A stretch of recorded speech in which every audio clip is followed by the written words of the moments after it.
Pub Battles, Gettysburg, by Command Post Games. This is Day 2. This is the Day 2 historical setup.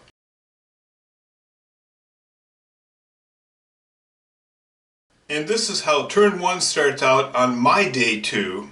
Day 1 began with Buford assuring Reynolds he could hold the Southern onslaught back for a little while. He said, "Hold my beer." Hancock and Meade joined Sickles and Reynolds on Cemetery Ridge.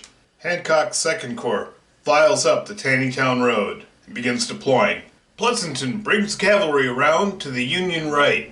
Meade has the Union artillery spread out and stiffen the entire Union line. Hood's 1st Corps opens up with an early morning attack on Reynolds' fatigued 1st Corps. Sickles counters by driving hard on the flank. Reynolds recalls his troops and unpacks his bags. So now, with the bags unpacked, the Union Army has set its line. It'll have to hold here. A.P. Hill supports Longstreet and goes all in as his corps charges forward to try and turn the Union left. Howard draws his line back, and Ewell opens up on the Federal right, although the artillery fire is ineffective. Sickles' corps is driven back. Ewell outflanks Reynolds' troops, and they're driven off the hill.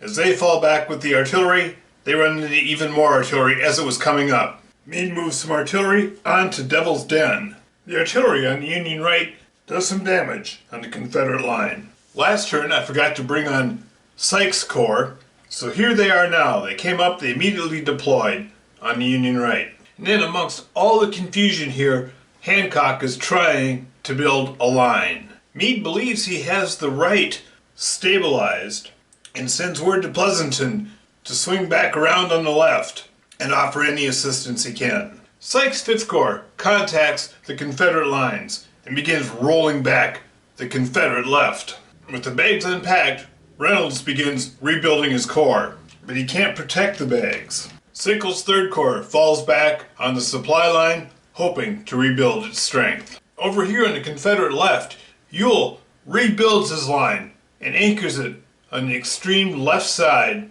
with artillery.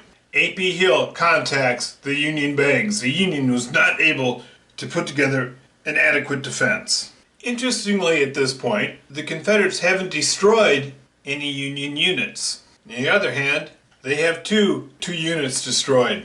That means ending the game on this turn, capturing the baggage, will multiply the points, but they've got no points. So they will win by forcing back the Union, but by points. Unless they can somehow destroy a bunch of units this turn, they're going to lose in points.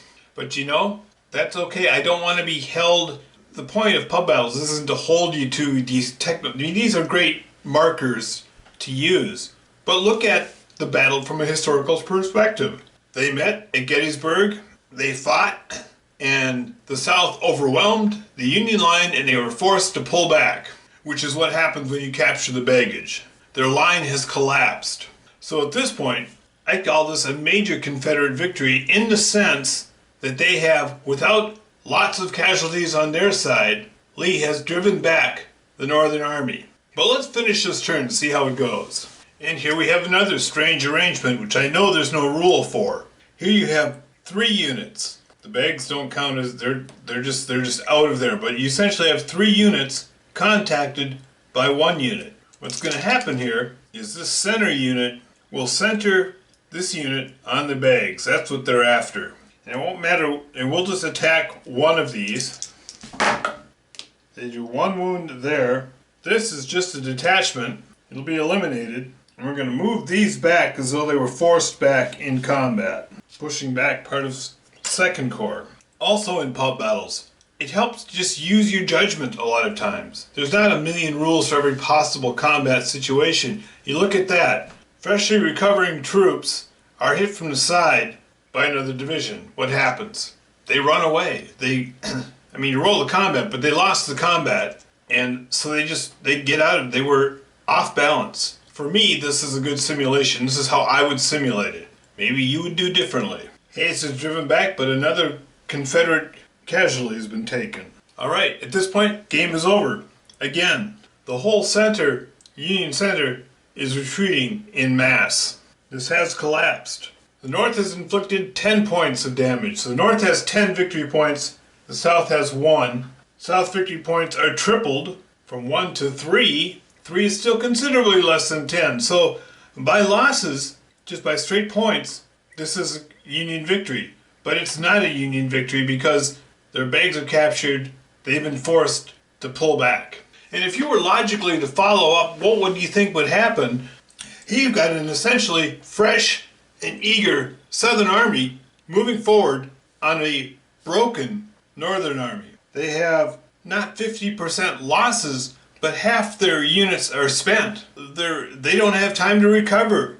They're falling back. As far as I'm concerned, this is a major Confederate victory. But please, leave some comments below. This is worth discussing. What do you think? Would you rule this as a Union victory, even though they're reeling back because they've done 10 points of damage?